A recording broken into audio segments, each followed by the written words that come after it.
Pada Jumat 8 November 2024 siang, calon Bupati 4 Lawang Joncik Muhammad melapor ke Polda Sumatera Selatan terkait berita hoaks yang beredar di media sosial.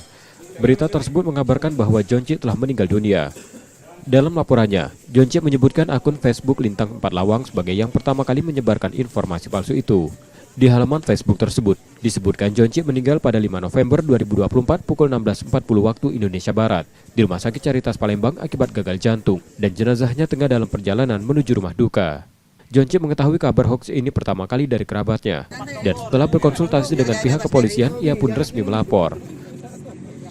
Ia melaporkan berita bohong yang berkaitan dengan dugaan pertama tentu pencemaran budaya, fitnah, kemudian pelanggaran undang-undang ITE terhadap saya.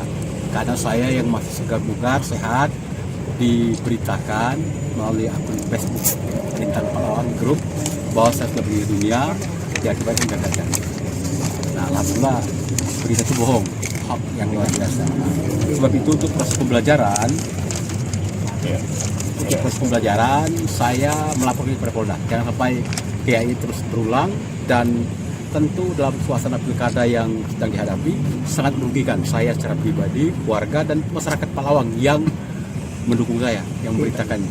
Saya ketika dapat berita itu, keluarga, saudara, teman, banyak sekali mengonfirmasi. Habis waktu saya untuk mengklarifikasi itu, dan bahkan ada yang menangis.